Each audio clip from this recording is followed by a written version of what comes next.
que eu digo é o seguinte, né?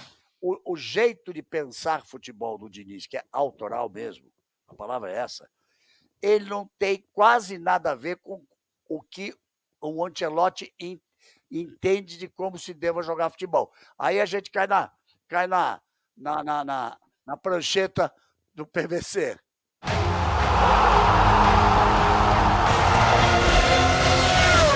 Bem, amigos do Canal GB, vamos começar aqui a primeira resenha do Canal GB. Vamos receber dois amigos queridos, mas dois grandes profissionais. Até pouco tempo atrás estávamos trabalhando juntos, estávamos dividindo o mesmo espaço, muitas vezes no programa Bem Amigos, praticamente 30 anos de programa Bem Amigos, são dois profundos conhecedores do futebol, acompanhando a seleção brasileira há tantos anos, e esse assunto vai ser seleção brasileira, Fernando Diniz, Carlo Ancelotti, sequência, porque esse mundo é um pouco diferente, né? Essa gravação, essa nossa primeira resenha, ela fica ad eternum.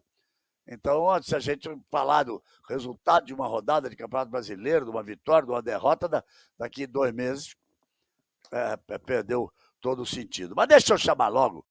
Um prazer que vocês estejam dividindo comigo aqui a tela nessa primeira resenha. Paulo Vinícius Coelho, PVC, seja bem-vindo, PVC, é um prazer falar contigo, amigo. Uma honra estar com você, Galvão.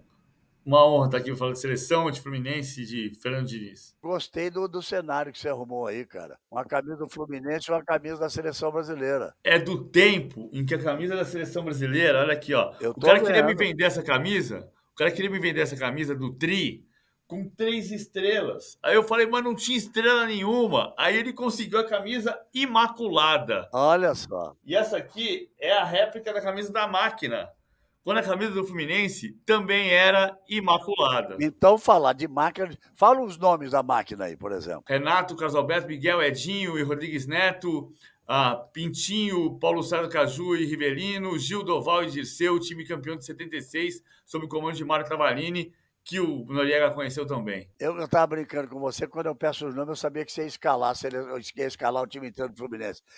Meu grande amigo Maurício Noriega, Nori, até pouco tempo atrás estávamos juntos, praticamente em todos os programas Bem Amigos, e batendo papo, e aqueles jantares que você fugia muitas vezes, tenho saudade daquele jantar dos Ledes, ali que era resenha de verdade mesmo, aquilo que nunca podia ao ar. Prazer tê-lo aqui comigo, está aqui no Canal GB, a gente vai crescendo a cada dia, cara, a coisa tá bacana. Legal, Galvão, prazer, uma honra aceitar esse convite e rever amigos queridos, você que é um ídolo de todos nós, um amigo, PVC com quem dividi redações pela vida e tenho o prazer de compartilhar a amizade até hoje. A resenha vai ser boa, vai ser boa. A resenha vai ser boa. A resenha é o seguinte, no último dia 4, o Edinaldo, presidente da CBF, anunciou oficialmente o Fernando Diniz como técnico interino da seleção brasileira.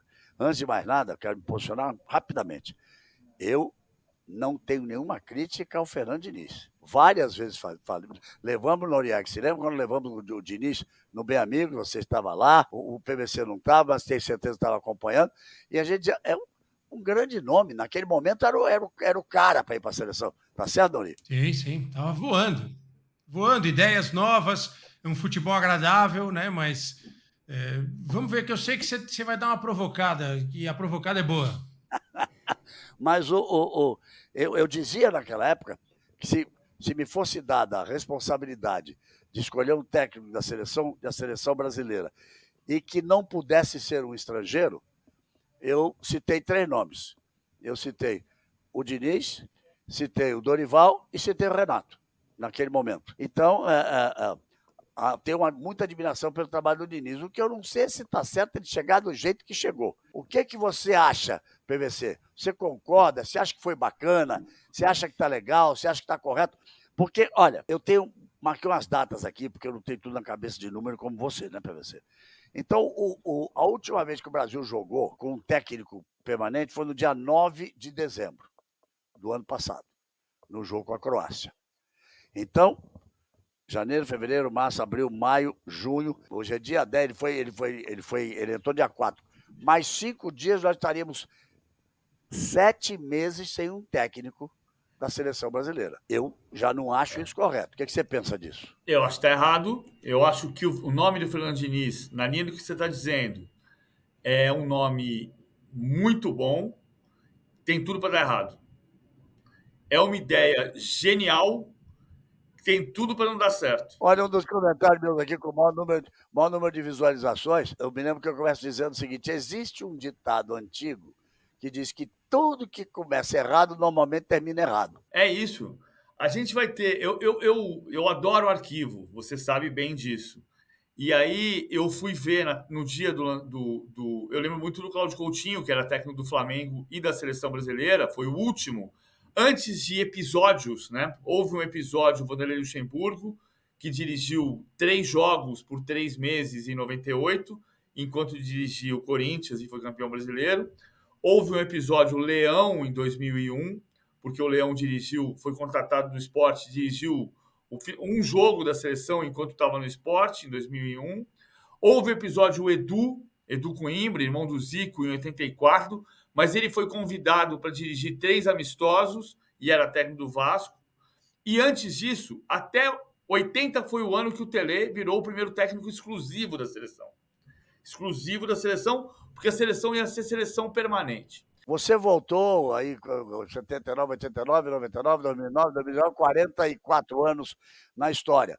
Eu queria trazer para os tempos de hoje, mas esse é um dos casos. Eu marquei todas as datas aqui, e no caso agora do Diniz com o Fluminense, dirigindo o Fluminense, Nori, e a seleção brasileira, a gente tem 6 rodadas, mas são 3 rodadas duplas de eliminatórias. Eliminatória é Copa do Mundo, gente. Eu sempre, fiz 13 Copas do Mundo, 10 finais de Copa do Mundo, narrei. Eu sempre disse nos jogos de eliminatória, Copa do Mundo. Por quê? Eliminatória da Copa do Mundo. Depois vem a fase final da Copa do Mundo, que é quando todo mundo se reúne a cada 4 anos para jogar a Copa do Mundo. E no caso do Diniz do Fluminense, os jogos são no dia seguinte, cara. É no dia seguinte. E agora são 2 jogos. Não é como estava dizendo ali, o PVC. Então, veja só. No dia 7 de setembro, nós temos Brasil e Bolívia. No dia 12 de setembro, nós temos Peru e Brasil. Ele vai ter que pegar a seleção dia 4, dia 3, sei lá, sai do Fluminense. E sai junto o assistente dele, né?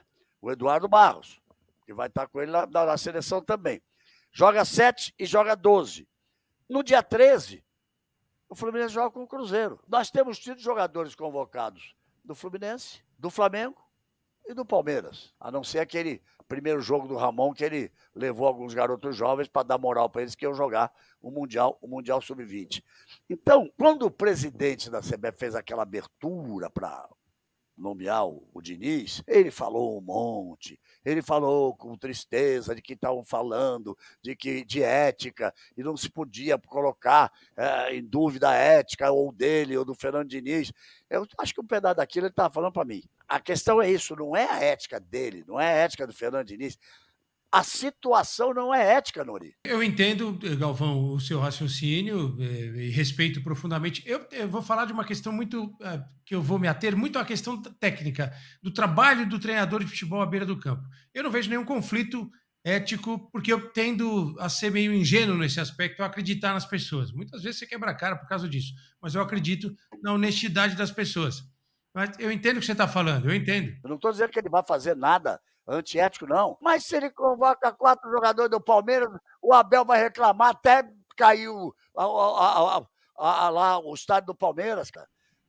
Se ele convoca 4 jogadores do Flamengo, o São Paulo vai ter um infarto. Nesse aspecto eu estou contigo 100%, porque eu acho que assim, que a ideia de ter um treinador trabalhando frequentemente no clube também na seleção brasileira, para mim, ela é uma ideia legal, por quê? Você é um cara profissional também da educação física, você estuda educação física, você sabe o que quer dizer o termo destreino. Eu acho que o cara que fica na seleção brasileira, o treinador, ele vira mais um burocrata do que um treinador de dia a dia. Falta campo para ele. Ele é um cara de trabalho de escritório, com todo respeito, não tem nenhum problema. Ele fica vendo o jogo, ele fica conversando com o treinador, conversando com o jogador para cá, para lá, mas falta para ele campo. Falta para ele aquele tempo, aquela coisa de estar à beira do gramado, de conversar com o jogador, de trabalhar, de tentar. Então, acho que o cara que está no clube, ele se beneficia dessa situação, até para observar alguns jogadores aqui no Brasil. Ele vai saber a reação daquele jogador numa situação que ele está vendo ali no campo, não só do time dele, mas o adversário dele. Por isso que eu acho que a situação ela não é ruim. E tem exemplos do passado aí de grandes nomes, embora por períodos curtos. O PVC, que é um estudioso, sabe disso. O Gus Hiddink fez isso. O Alex Ferguson fez isso. Mas ele não era o Ferguson ainda, ele era treinador do Aberdeen e assumiu a seleção da Escócia. O Gus Hiddink também fez na época dele da Coreia. E a seleção da Escócia tem alguma obrigação de ganhar a Copa do Mundo, não? Não, mas estou falando assim, que são exemplos. E o Jockstein tinha morrido, né? São exemplos. O Jockstein tinha morrido na beira do campo. A situação pode acontecer, ela pode acontecer. A minha defesa é da tese de que é possível e pode ser benéfico para o treinador em termos de campo. Eu acho que a experiência do treinador exclusivo, em alguns momentos, ela foi prejudicial nisso. Me parece que falta tempo para treinar, falta tempo para trabalhar. Falta tempo para treinar, falta tempo para treinar. Não é mais como o Zagallo preparou a seleção de 70, que foi 40 dias em Guanajuato. O Brasil chegou voando na Copa do Mundo de 70, quando os times europeus vinham de final de temporada. Então era diferente, né? A coisa não tinha ninguém que jogava lá fora, tinha um ou dois, tinha mais, talvez reserva. Dos titulares não tinha ninguém que jogava fora. 70 não tinha ninguém. Primeira vez que o Brasil teve gente de fora foi em 82. Então. Primeira Copa foi o Falcão e o Disseu em 82. Dois jogadores. Então, se voltarmos no passado, o Julinho, o grande Júlio Botelho, ele disse: não tenho condições morais de ir à Copa do Mundo porque jogo na Fiorentina da Itália, não estou no Brasil. Eram mundos diferentes, gente. A gente não pode viver em mundos diferentes e usar esse jogo. Eu concordo com você, Nori, que o técnico fica acompanhando os jogos aqui do Brasil. Mas não se esqueça de que o Tite fez várias viagens para ver jogadores, para conversar com jogadores, para ver como eles estavam. O Kleber Xavier foi junto com ele, foi sozinho também. O Ricardo fez viagens para ver jogadores. O Parreira fazia isso, fazia viagens para ver jogadores. O Zagallo fazia isso. O Fernando Diniz, o PVC, ele não vai poder viajar, nem o Eduardo Barros vai poder viajar no lugar dele, porque é assistente dele no Fluminense. Então, é uma série de coisas, desses confrontos. Então, deixa eu dizer aqui, só para a gente matar essa charada aqui. Então, o Brasil joga dia 12 de setembro contra o Peru, lá em Lima. No dia seguinte, pega o Cruzeiro no Maracanã. Aí, depois, ele joga 12 e 17 de outubro. 17 de outubro é o Uruguai. Joga com o Uruguai, começa a ficar mais encardido. Porque antes Bolívia, Peru, Venezuela, pegou a baba da baba, né?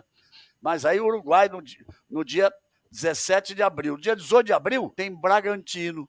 Tem Fluminense e Bragantino. Quem está sendo prejudicado é o Fluminense. Porque ele vai sair, vai ficar 10, 12 dias sem treinar o Fluminense para jogar contra o Cruzeiro, para jogar contra o Bragantino.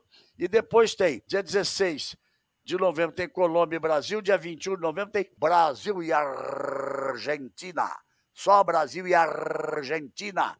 Isso é no dia... Esse precisa ter mesmo, né? Esse precisa rolar. No dia 21. E no dia 22 ele joga com o Curitiba brigando para não cair para a segunda divisão. Nesse momento, quem está prejudicado é o Fluminense. Mas o presidente do Fluminense concordou, Galvão. Mas ele concordou. Eu sei lá como é que ele concordou. Ele está ganhando 2 salários? Está ganhando 2 salários. O salário da CBF não foi divulgado, então o salário da CBF provavelmente não é igual ao do Fluminense, mas ele ganha um salário para dirigir. E o Fluminense foi remunerado. Mas você não acha... Então tá mais ou menos sua resposta aí, Nori. Por que o Fluminense não reclamou? Mas isso é uma prática comum, Galvão. Jogador, quando é convocado para a seleção, teoricamente, a seleção tem que pagar aquele período. Teoricamente. É uma regra. Só que no Brasil, nenhum clube cobra isso por uma questão de boa vizinhança com a CBF. Eu coloquei 2 impasses para vocês. Eu quero ouvir os 2 agora. Primeiro, não vai ter como viajar até 30 de junho, que é quando o Ancelotti poderia sair do Real Madrid, se é que vem. Vamos deixar claro, o Ancelotti não pode, por questão legal, ele não pode dizer que acertou nada com a CBF. E o Edinaldo não pode mostrar documento nenhum de que a CBF acertou com o Ancelotti. Também tem isso. que fique o Fernando Diniz, porque depois eu vou chegar num outro confronto, num outro papo, que é a forma de jogar. Mas então vou deixar essa para vocês dois. O Fluminense vai ficar sem ele esse ano, e depois tem ano que vem. Tem aqui todos o ano que vem, mas aí é só setembro, aí já estaria o Ancelotti, né? Aí já estaria o Ancelotti, porque só volta em setembro a eliminatória. Tem Copa América antes. Então, ele vai ficar muito tempo fora do Fluminense. O problema do Fluminense. Não vai poder viajar, como todos os técnicos viajam. Eu fui com o Luxemburgo para a Europa para ver jogadores do Brasil. Eu viajei junto com o Parreira para a Europa para ver jogadores do Brasil. Ele não vai poder fazer isso. Isso é um caso. Então, ou seja, o Fluminense ele vai ficar fora. E não vai poder fazer uma coisa que é obrigatório fazer, que é estar em contato com os seus jogadores de confiança, conversar com eles e ver como eles estão. Ele vai ser um técnico de televisão. O maior legado que o Tite deixou, e é verdade que se você vai me responder, Galvão, e o Nori também vai responder, que o Tite deixou não levou a lugar nenhum, porque o Brasil foi 6º lugar numa Copa e 7º lugar na outra, não serve para nada. Mas é igual estudar para a Copa. Também parou nas quartas de final igual todo mundo, porque chegar para semifinal para perder de 7-1 é melhor não chegar, né? É melhor ter parado na quarta de final. Eu gosto de brincar que é igual estudar para a prova, porque estudar para a prova, você pode tirar 10 sem estudar para a prova. Ah, mas ninguém tira. Meu irmão tirava 10 em toda a prova e não estudava nada. E eu estudava a prova e tirava 6, 6,5, 7,5, 8, depende. Então, assim, é igual tirar 10 sem estudar para a prova. Você pode tirar 10 sem estudar para a prova? Pode. Mas a lógica é que você vai estudar para a prova. O maior legado que o Tite deixou, e você pode estudar muito e tirar 5 também. O maior legado que o Tite deixou na CBF foi o segundo andar, que tinha ali 9 funcionários trabalhando, entre eles o Tite, o Kleber Xavier, o Fábio Macerijan, e um monte de gente observando, vendo. Foi assim que surgiu o Rafinha. Foi assim que surgiu assim. Vem cá ver esse vídeo aqui. Olha esse menino aqui. Tá jogando no Leeds United, o Rafinha. E assim que se descobriu o Rafinha. Ah, mas o Rafinha é o Pelé? Não, não é.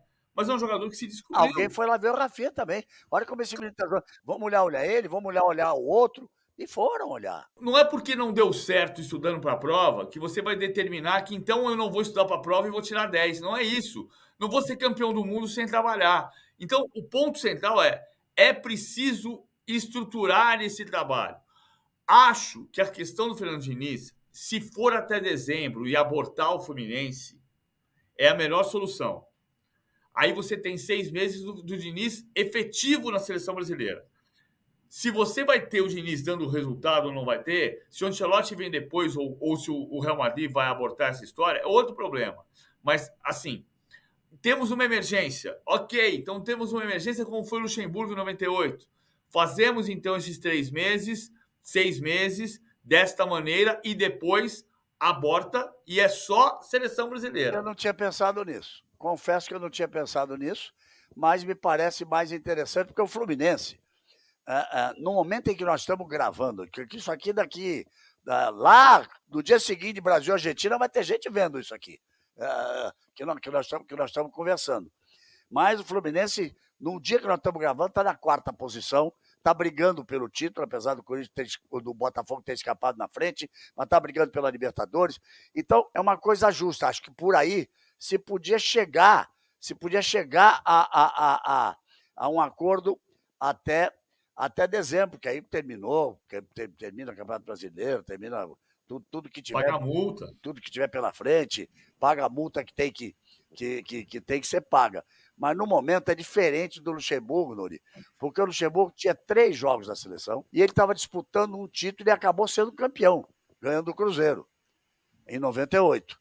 E depois foi campeão da Copa América em 99, mas aí já estava na seleção. Ele ficou de 98 a 2000. Ele pegou, depois da Copa do Zagallo, ficou até 2000. É diferente. E os casos que o Vinícius citou, que o PVC citou, mais para trás até tinha outros, de técnico que estava doente, aí teve um que dirigiu.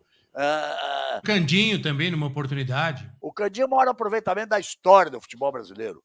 O maior aproveitamento da história. Ele empatou com a Espanha, que ninguém lembra. Cara, o Luxemburgo foi demitido do meu lado, cara. O Ricardo Teixeira demitiu, eu estava do lado, ali pro lado da Austrália. Ele já voltou no avião demitido. E aí o técnico? Aí vai o Candinho. Só o Romário fez 4 gols pro Candinho. O jogo foi com... Venezuela, né? Venezuela. Com a Venezuela. Foi... Eu tô em dúvida se foi 6-0 ou 7-0. O que foi? Foi 7-1. Foi 7-1. 7-1. O Romário meteu 4. 7-0. 7-0. Romário meteu 4. Maior aproveitamento da história.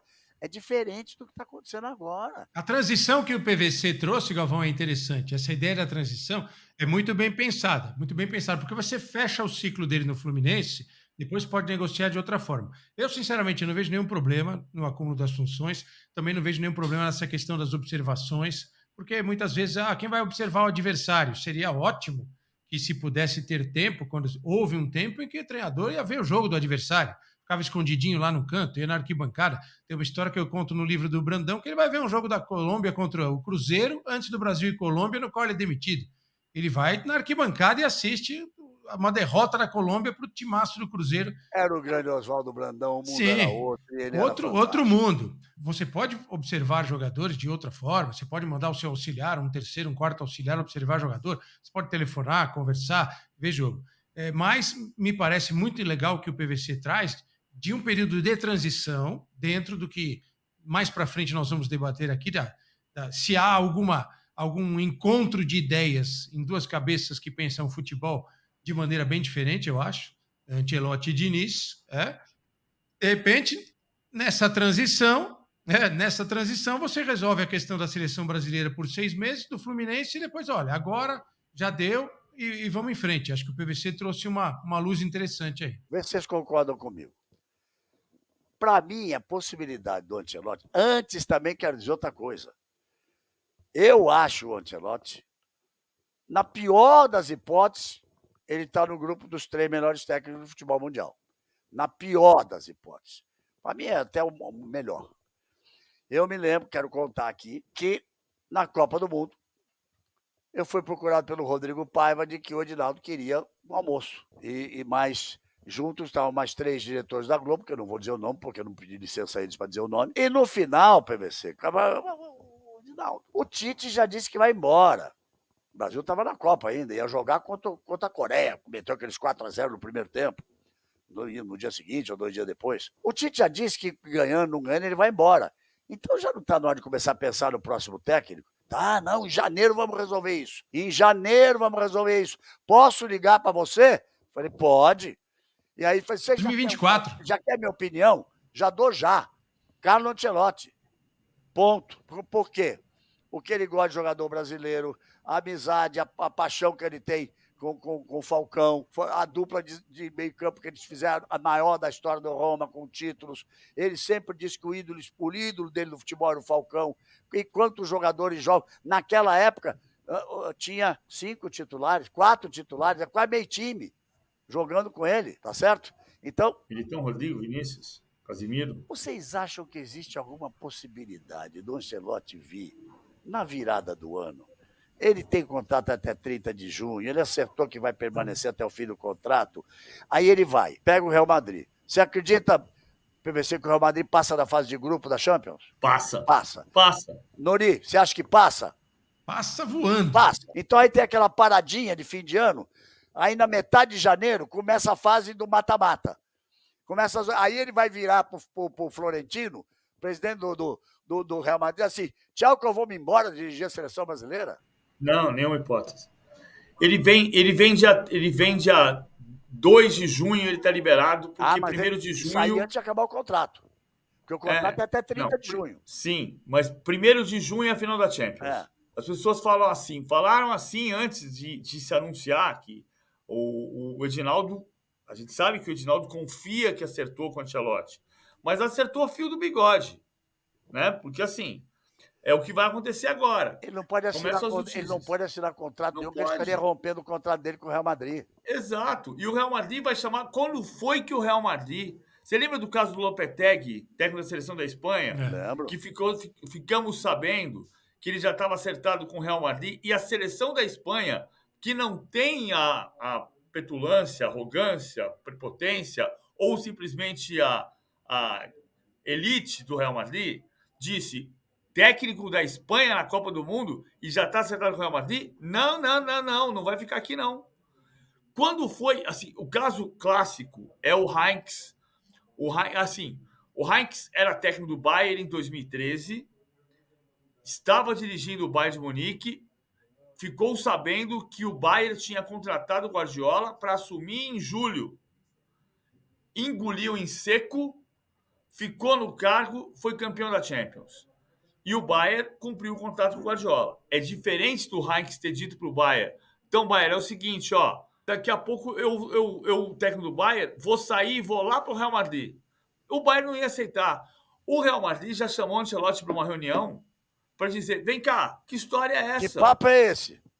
Que papo é esse? Então, assim, qual é a chance dele assumir antes, do Ancelotti assumir antes? A chance do Ancelotti assumir antes é o Real Madrid se ofender pela oferta, pela confirmação da seleção brasileira, o que vai dar a necessidade do Ancelotti rescindir com a seleção brasileira ou rescindir com o Real Madrid. Porque fora isso, ele vai até o final da temporada. Isso se não renovar, hein? Se ele tiver que ficar, se o Real Madrid não liberá-lo antes do último dia do contrato, que é dia 30 de junho, não pode aquilo que o Edinaldo falou, que ele estará aqui para assumir antes da Copa América, porque a Copa América é de 20 de junho a 14 de julho. Também tem isso. Eu falo da renovação, Galvão, a gente está gravando esse bate-papo aqui no dia 10 de julho e ele vai ficar ad eterno aí, como você disse. É, ad eterno. Dia 10 de julho nós estamos conversando. Para a pessoa ligar os pontinhos nesse bate-papo. Na semana passada, a Rádio COPE da Espanha trouxe a informação de que pessoas ligadas ao Ancelotti afirmaram que se o Real Madrid oferecesse uma renovação de contrato para ele estaria disposto a renovar. Então imagina essa situação no meio do caminho. Eu li que já estavam até conversando. Então, eu acho que assim, talvez o Diniz esteja Jorge ali... Guimarães, que está aqui dirigindo meus trabalhos aqui. Né? Grande Maroca. Chega aqui para mostrar que é bacana. Esse mundo aqui é bacana. Ô, Maroca, vem ver a camisa da máquina, Maroca. Vem cá, Maroca. Passa aqui, Maroca. Vem cá. Maroca, vem ver a camisa da máquina tá aqui, bem, Maroca. Tá olha filhinho, aqui, olha só, olha isso aqui, Maroca. Aê. Isso é mó barato. Eu mandei para você, Maroca, aquele texto que eu recebi da Espanha. Exatamente. Então ainda tem essa encrenca. Tá vendo? Quanto tempo nós temos para falar ainda? Pode falar mais um pouquinho. Mas um pouquinho, tá bom. Vocês acham que o Ancelotti vem mesmo? Eu tenho dúvidas. Pode ir, Maroca, pode ir. Eu tenho muitas dúvidas. Você já arrumou encrenca agora. Agora você arrumou encrenca. Eu estou muito cético quanto a isso, né? Eu acho que é difícil a vinda dele. Ainda mais se o Diniz fizer um bom trabalho. E aí, você vai trazer? Vai ficar? É isso. Olha assim, o Diniz ganha tudo no Fluminense. Tudo na seleção. Tudo na seleção. E o Ancelotti é eliminado nas oitavas. Não é nem tão difícil ganhar tudo na seleção, porque os dois jogos mais complicados, Uruguai e Argentina, são aqui. Exato. E aí o Ancelotti cai nas oitavas de final da Champions e é vice-campeão do Barcelona. E aí? Aí começa a falar, quem é Ancelotti? Não, deixa eu me corrigir aqui. O Uruguai é lá. Em outubro. Esse é o jogo mais complicadinho. Teoricamente, o Bielsa... O Uruguai tem bons jogadores jovens. Esse é um jogo, teoricamente, mais complicado. Mas o Brasil tem atropelado todo mundo nas eliminatórias. Talvez essa segurança esteja por trás de uma suposta espera pelo Ancelotti. Aquela certeza nossa de que o Brasil vai para a Copa do Mundo de qualquer jeito, como sempre foi. Agora tem mais vaga ainda, né? O negócio está super aberto. Então, a gente pode esperar. É ruim, eu acho que para o produto e é ruim para a paixão que nós temos pela seleção brasileira. O barato é o seguinte, se ele vem ou não vem.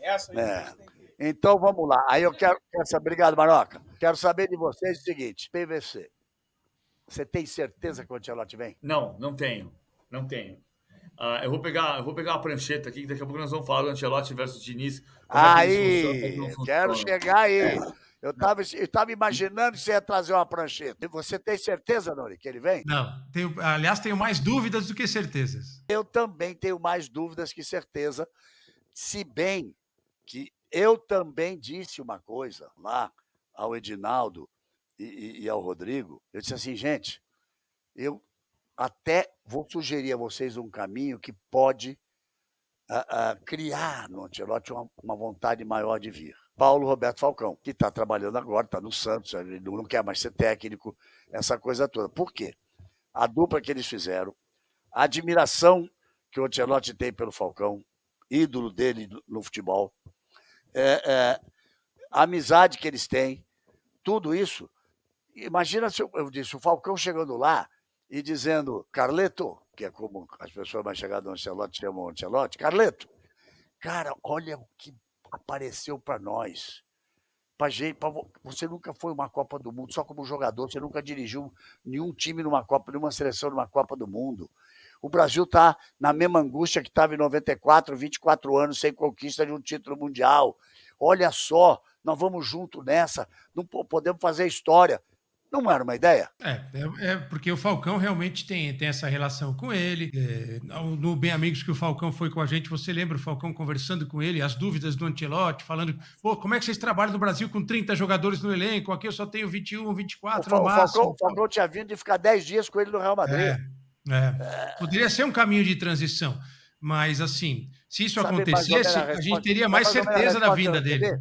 Sabe mais ou menos a resposta? Não diretamente do presidente, mas assim? Não. A gente queria alguém mais novo. O Falcão é muito antigo. O Ancelotti, não é isso. O Ancelotti, que idade tem o Ancelotti? A mesma do Falcão. A questão não é a idade. Idade é um preconceito aritmético. A questão não é essa. A questão é você saber criar relacionamento. Agora quero entrar na sua prancheta. O Fernando Diniz é um grande técnico que tem um futuro gigantesco pela frente. Ele encantou a maioria das pessoas pela forma de jogar. Eu tenho 2 perguntas, mas eu acho que ele precisa de tempo para fazer os jogadores jogarem dentro daquele esquema dele. Muita gente diz, é que nem o Guardiola, porque a posse de bola é o tic-tac e fica com a bola. Tá bom. Em certos momentos parece, mas o Guardiola, vocês dois são profundos conhecedores de futebol, o Guardiola é posicional. O Diniz, além de fazer o toque de bola, a posse de bola, aquilo, ele gira os jogadores. Quantas vezes a gente vê o Marcelo lá na ponta direita, o lateral esquerdo, o outro que vem para cá, o outro que vai para lá. É um trabalho bem autoral, né, Galvão? O Diniz é... Foi a palavra que eu usei. É autoral. Ele pega qualquer time que ele vá treinar, o Audax ou a seleção brasileira, ele tem uma ideia de jogo, os jogadores que ele tiver, ele vai tentar implantar essa ideia de jogo.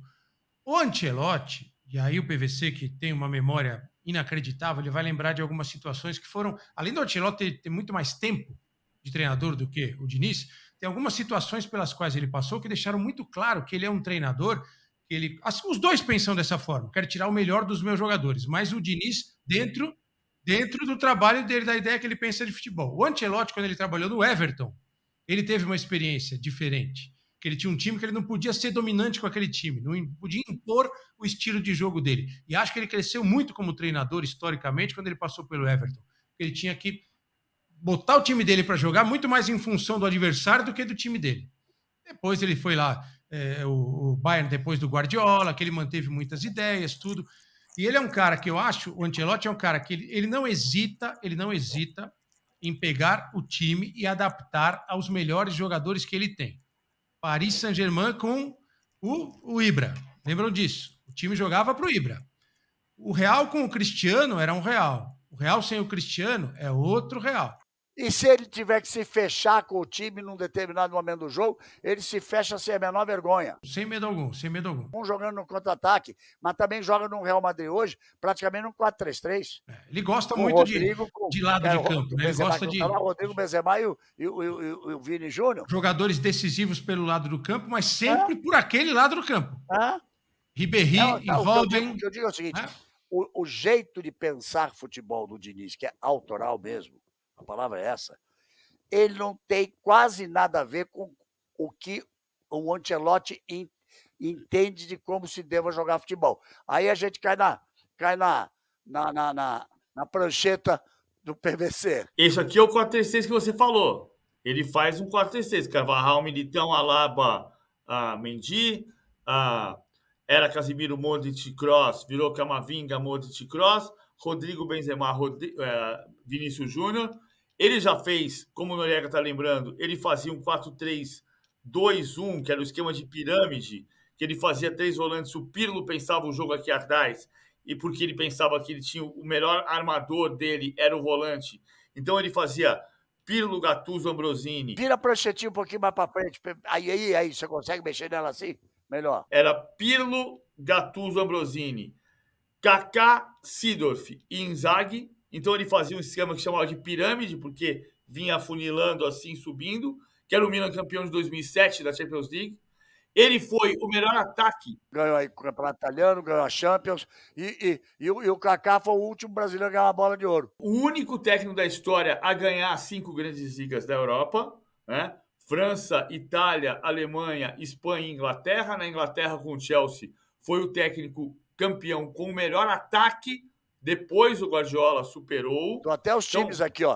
Foi campeão italiano, principalmente com o Milan, campeão espanhol com o Real Madrid, campeão francês com o PSG, campeão alemão com o Bayern e campeão inglês com o Chelsea. E o Diniz faz isso aqui, né? Que é autoral, que ele tem que escrever um livro. Porque ninguém faz isso. Ele traz o time inteiro para um lado.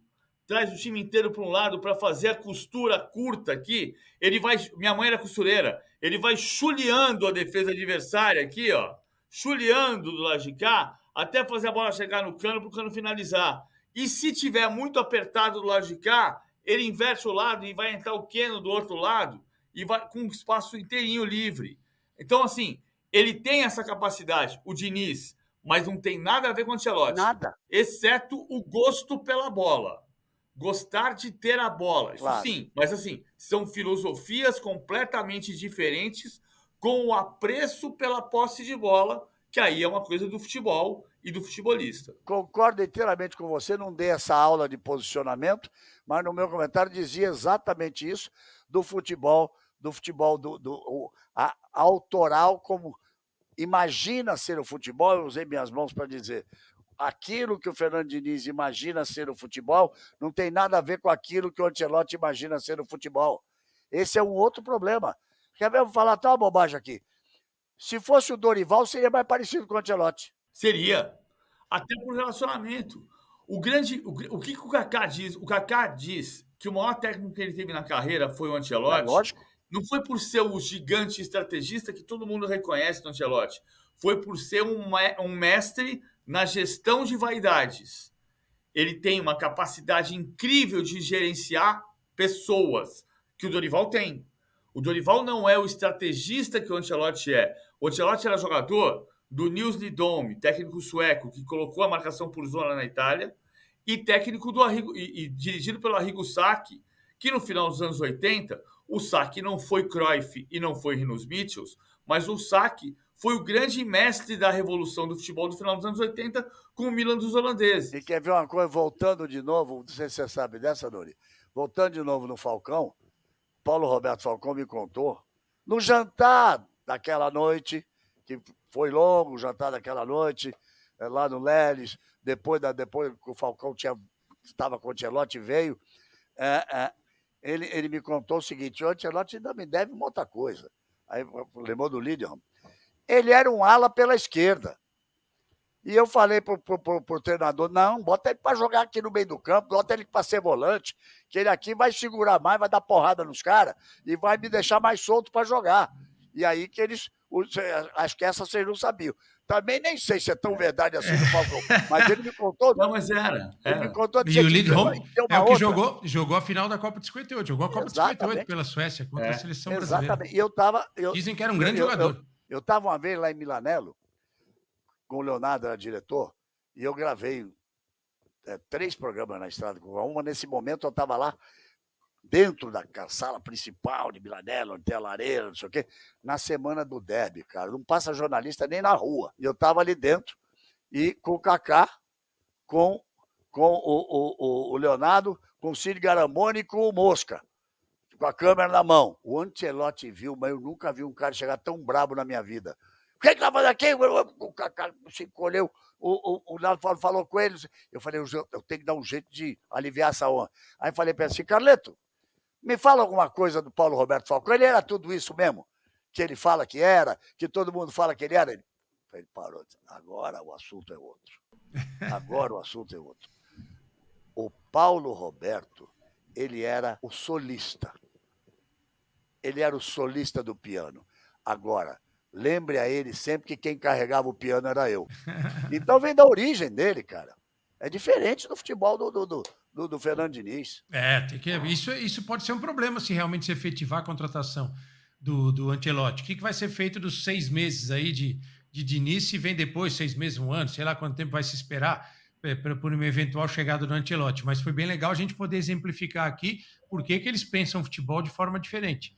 Eles têm um apreço pela questão da posse da bola, que o PVC fala. O Diniz, o jogo do Diniz, muitas vezes, lembra o que a gente fazia quando a gente era criança, molecada. Sabe o jogo de criança, que sai todo mundo correndo atrás da bola? Fica todo mundo em volta da bola. Ele aproveita um pouco disso. O Ancelotti não, você vê. Tem uma frase dele que eu acho muito legal sobre o Vini Júnior. As pessoas na Espanha muitas vezes cobrando uma participação maior do Vini Júnior, uma recomposição defensiva, que efetivamente ele acaba fazendo.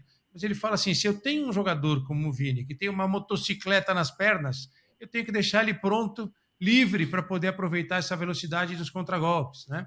Então são maneiras de se pensar o futebol que são bem diferentes. Não quer dizer que com isso eles não possam, cada um à sua forma, fazer um bom trabalho. Mas eu volto ao que o PVC falou. O PVC trouxe uma questão interessante. Nem sei se isso está passando pela cabeça de alguém da CBF. O Diniz fecha o ano de 2023, acaba, e aí depois a gente vê o que a gente faz. Aí me veio uma história. O presidente já disse que não vai ter mais coordenador de futebol, que os últimos foram o Edu, o Juninho Paulista, não tem mais coordenador de futebol. Eu outro dia disse assim, eu estou pensando numa coisa aqui que me leva a um pensamento, eu quero saber quem é que está pensando em seleção brasileira na CBF. Acho que é o presidente. É isso que eu digo. Será que ele tem esse conhecimento tático de futebol? Ou ele não percebe que é completamente diferente o futebol autoral do Fernando Diniz do futebol prático? Vejam se eu tô maluco, Galvão e PVC. Imagino que no raciocínio dele como torcedor, e a gente tem que respeitar, efetivamente ele é um cara que gosta de futebol, Claro. que vê futebol, que acompanha futebol. O raciocínio dele tá pensando, pô, qual vai ser provavelmente o time da seleção brasileira nos próximos anos? Eu vou ter o Militão, que está no Real Madrid. Eu vou ter o Vini Júnior, que está no Real Madrid. Eu vou ter o Rodrigo, que está no Real Madrid. Eu vou ter, talvez, e muito provavelmente, o Endrick, que estará no Real Madrid. E, como base disso, Casemiro, que esteve tanto tempo no Real Madrid. Eu vou buscar o técnico do Real Madrid, pô. Mas buscar o Ancelotti... Eu vou dizer uma coisa para você. Tá errado. Agora esperar 1 ano e meio pelo Ancelotti... Vamos falar a verdade nua e crua. E eu não vou aqui puxar seu saco, não. Eu vou criticar o Edinaldo. É outro tom. O Edinaldo descobriu que o Ancelotti tem as 5 ligas da Europa e partiu para o Ancelotti porque você falou para ele. Foi isso que aconteceu. Foi isso que aconteceu. Porque, assim, desculpa, as pessoas não sabem no Brasil, e isso é um absurdo. As pessoas não sabem no Brasil que o Ancelotti é o único cara na história que ganhou as 5 grandes ligas da Europa. As pessoas não sabem disso. E um monte de Champions. Escuta, quem é o recordista de Champions League no mundo? Ninguém vai dizer o Ancelotti, o cara vai falar é o Guardiola. E o Guardiola, eu acho o Guardiola o maior técnico do mundo. Eu acho o Guardiola o mais revolucionário, o mais extraordinário, o mais fora da curva, o mais fora da caixinha. O Ancelotti tem uma outra questão, outras qualidades. O Ancelotti é um gestor de vaidade. O Ancelotti é o mais prático, o mais funcional. Isso, gestor de vaidade, você precisa lidar com pessoas. E esse é um ponto, saber lidar com gente é uma arte. O Edinaldo, presidente da CBF, precisa se cercar de gente competente. Ninguém governa sozinho no mundo. Eu não governo minha casa sozinho. Mandou bem. Eu preciso falar com a minha mulher e com os meus filhos todos os dias. Então você não vai governar o futebol brasileiro achando que você tem uma iluminação, porque você conversou com 2, 3 pessoas. Você precisa se juntar com gente que você confie, que você acredite, que você saiba que tem competência, que você não tenha medo, porque você tem competência para gerenciar as vaidades. Então, assim, você não pode se cercar de um bando, de um grupo de incompetentes, porque você tem medo dele ser maior que você. Não, você tem que se cercar de gente que possa ser maior do que você, porque esse cara vai te dar luz, vai te dar ideia. Vai te alertar sobre os erros, né? E esse é o ponto, é assim que se governa. Os grandes estadistas governam assim. Então, não adianta. Ele ouviu você falou para ele, eu tinha certeza disso. Assim, ele percebe uma coisa que é: nossa, o Ancelotti é o único cara no mundo que ganhou as 5 grandes ligas. Vou trazer o Ancelotti. Não é por isso. Eu preciso criar competências. Galvão, o Brasil está muito perto de criar uma liga e de ter uma seleção fortíssima. O Brasil está muito na fronteira, tanto no masculino quanto no feminino. É preciso um trabalho de equipe. Não pode ser uma cabeça pensante. Pensamento tem que ser macro, tem que ser abrangente. E essa é uma geração muito diferente para pensar a vida, para pensar o futebol, para pensar a relação, inclusive com a própria seleção brasileira. Talvez um cara com o perfil do Kaká, já ter jogado com o Ancelotti, conhecer a realidade do jogador que se forma na Europa, né? Do jogador brasileiro que acaba se formando na Europa. Em relação a esse momento que a gente está vendo agora, porque vai todo mundo se formar na Europa, gente. O Vitor Roque está indo lá para o Barcelona e vai ser jogador titular da seleção brasileira na próxima Copa do Mundo. Isso é indiscutível. Essa conversa é boa. Eu não quero mal o Edinaldo. Eu disse a ele, quando ele me prestou uma grande homenagem na CBF, no dia do sorteio das oitavas de final da Copa do Brasil, eu disse, perante todos a imprensa inteira que estava ali e todos os dirigentes de clube envolvidos naquele sorteio, a mesma coisa que eu tinha dito quando ele foi me visitar na cabine no jogo do Brasil contra o Chile, que eu tinha dito no Jornal Nacional que seria muito provavelmente minha última transmissão de seleção brasileira no Maracanã, em TV aberta. Eu repeti a mesma coisa, só que falei para ele pessoalmente, falei para todo mundo. O que eu te desejo é que quando você saia da CBF, quando você vier a sair, que você tenha sucesso tudo, mas o que eu mais te desejo é que quando você vier a sair, você saia de cabeça erguida, olhando para frente, olhando nos olhos de todo mundo,